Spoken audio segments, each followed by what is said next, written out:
கரூருக்கு பக்கத்துல இவ்வளவு அமைதியான பாதரசலிங்க சிவன் கோயில் எங்க என்னன்னு சொல்றேன், வீடியோ சேவ் பண்ணிக்கோங்க. முதல்ல பாதரசலிங்கம்னா என்னன்னு சொல்றேன், தெரிஞ்சுக்கோங்க. சித்தர்களுக்கு மட்டுமே தெரிஞ்சு அவர்கள் மூலமா வந்த சீடர்களால் செய்யப்பட்டதுதான் இந்த பாதரசலிங்கம். அம்மா புராணம் என்ன சொல்லுதுன்னா, ஒருவன் 12 ஜோதிலிங்கத்தை தரிசிப்பதை விட ஒரு பாதரசலிங்கத்தை தரிசிப்பது பல கோடி நன்மை தரும்னும், இந்த பாதரசலிங்கத்தை விட உயர்ந்த லிங்கம் இந்த உலகத்தில் இருந்ததில்லை என்றும் இனிமேலும் இருக்க போவதில்லை என்றும் சொல்லப்படுதுங்க. இப்படிப்பட்ட பாதரசலிங்கத்துக்கு நம்ம கரூர்ல ஒரு தனி கோவிலே உள்ளதுங்க. இந்த கோவிலுக்கு நீங்க உள்ள வந்த உடனே ஸ்ரீ சித்த வேதேஸ்வரர், காலபைரவர், பஞ்சமுக ஆஞ்சநேயர், ஐயப்பன் இவங்களெல்லாம் பார்த்துட்டு இந்த அமைதியான பாதரசலிங்க சிவன் கோயிலுக்கு போவீங்க.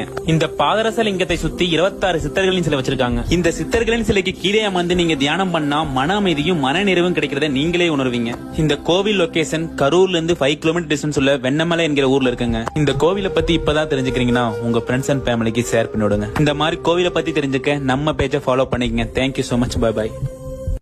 கரூருக்கு பக்கத்துல இவ்வளவு அமைதியான பாதரசலிங்க சிவன் கோயில் எங்க என்னன்னு சொல்றேன், வீடியோ சேவ் பண்ணிக்கோங்க. முதல்ல பாதரசலிங்கம்னா என்னன்னு சொல்றேன், தெரிஞ்சுக்கோங்க. சித்தர்களுக்கு மட்டுமே தெரிஞ்சு அவர்கள் மூலமா வந்த சீடர்களால் செய்யப்பட்டதுதான் இந்த பாதரசலிங்கம். அம்மா புராணம் என்ன சொல்லுதுன்னா, ஒருவன் 12 ஜோதிலிங்கத்தை தரிசிப்பதை விட ஒரு பாதரசலிங்கத்தை தரிசிப்பது பல கோடி நன்மை தரும்னும், இந்த பாதரசலிங்கத்தை விட உயர்ந்த லிங்கம் இந்த உலகத்தில் இருந்ததில்லை என்றும் இனிமேலும் இருக்க போவதில்லை என்றும் சொல்லப்படுதுங்க. இப்படிப்பட்ட பாதரசலிங்கத்துக்கு நம்ம கரூர்ல ஒரு தனி கோவிலே உள்ளதுங்க. இந்த கோவிலுக்கு நீங்க உள்ள வந்த ஸ்ரீ சித்த வேதேஸ்வரர், காலபைரவர், பஞ்சமுக ஆஞ்சநேயர், ஐயப்பன் இவங்களெல்லாம் பார்த்துட்டு இந்த அமைதியான பாதரசலிங்க சிவன் கோயிலுக்கு போவீங்க. இந்த பாதரசலிங்கத்தை சுத்தி 26 சித்தர்களின் சிலை வச்சிருக்காங்க. இந்த சித்தர்களின் சிலைக்கு கீழே அமர்ந்து நீங்க தியானம் பண்ணா மன அமைதியும் மன நிறைவும் கிடைக்கிறத நீங்களே உணர்வீங்க.